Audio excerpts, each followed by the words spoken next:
তাবিঈদের মধ্যে মুহাম্মদ ইবনে সিরিন ভালো স্বপ্নের ব্যাখ্যা জানতেন। এক লোক এসে মুহাম্মদ ইবনে সিরিনকে বলল যে আমি দেখলাম আমার ছেলে পানি খেতে খেতে পেটটা এত বড় হয়ে গেছে।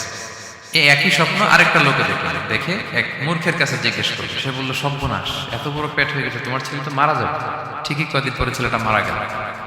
আর একই স্বপ্ন দেখে এই লোক মুহাম্মদ ইবনে সিরিনকে জিজ্ঞেস করেছিল। উনি বলেছেন যে তোমার ছেলে তো অনেক বড় আলেম হবে। ঠিক তাই হয়েছে, ওই ছেলে অনেক বড় আলেম হয়েছে। তো ফাইন্না রুইয়া তাকাউ আলা মা তুআব্বার, স্বপ্নের ব্যাখ্যা তেমন হয় যেমন এটার ব্যাখ্যা করা।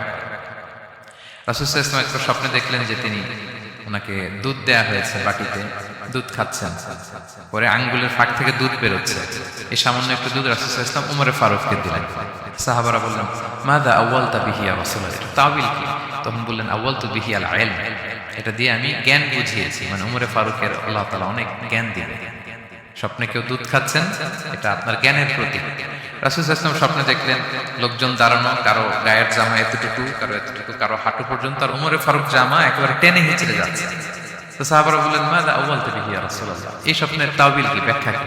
রাসূল সাল্লাল্লাহু আলাইহি ওয়াসাল্লাম বললেন, আউয়ালতু বিহি আদ-দীন আত-তাকওয়া, এটা দ্বারা আমি দ্বীনদারি বুঝিয়েছি। মানে উমরে ফারুকের দ্বীনদারি অনেক বেশি। স্বপ্নে কেউ ছোট জামা দেখলে তার দ্বীনদারি কমতেছে, এটার একটা আলামত। তো এই জন্য হুট করে স্বপ্নের কথা কাউকে শেয়ার করতে নেই। রাসূল সাল্লাল্লাহু আলাইহি ওয়াসাল্লাম ফজরের সালাতের পরে মসজিদে নববীতে সালাম ফিরিয়ে সাহাবাদের দিকে মুখ ফিরিয়ে বসতেন, তাসবিহ পড়তেন। এরপর জিজ্ঞেস করতেন, হাল রাআ আহাদুম মিনকুম আল বারিহাতা রুইয়া, গত রাতে কেউ কোনো স্বপ্ন টপ্ন দেখেছে না? তো তখন সাহাবারা এই স্বপ্ন বলতেন, রাসূল সাল্লাল্লাহু আলাইহি ওয়াসাল্লাম ব্যাখ্যা করতেন। সুবহানাল্লাহ, কত সৌভাগ্যবান ছিলেন তারা। তাহলে স্বপ্ন বলা যাবে নাকি কাউকে?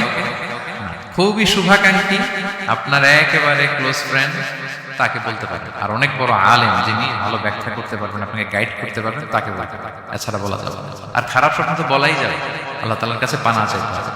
তাহলে ঘুমিয়ে ঘুমিয়ে যেটা দেখি এটা কারোর কাছে বলা যাবে না। আর যেটা পাওয়ার আকাঙ্ক্ষা মানুষকে ঘুমাতে দেয় না, ওইটাও একটা স্বপ্ন। বলে না যে আমার জীবনের স্বপ্ন আমি এটা করি, এটাও স্বপ্ন। এই ভিশনও শেয়ার করা যাবে না কারোর সাথে। আপনারা তো ব্যবসায়ী মানুষ, টিপস শিখাই দিয়েছি। বিশাল বড় একটা কিছু প্রজেক্ট নিছেন, শুরু করার আগে আপনি বলে ফেলছেন, শেষ, আর এটা হবে না।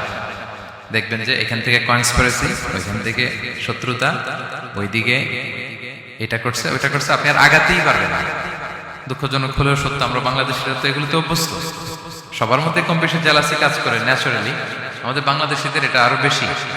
আমি আমার প্রায় আলোচনাতে বলি যে আমাদের জাতীয় খেলা হাডুডু হওয়ার কারণ হচ্ছে এই খেলার ধরনটাই এমন। একজন সামনে যেতে চায়, 10 জন পা ধরে পিছনে টানতে চায়। তা আপনি আপনার ভিশন শেয়ার করলে বিপদে পড়ে যাবেন।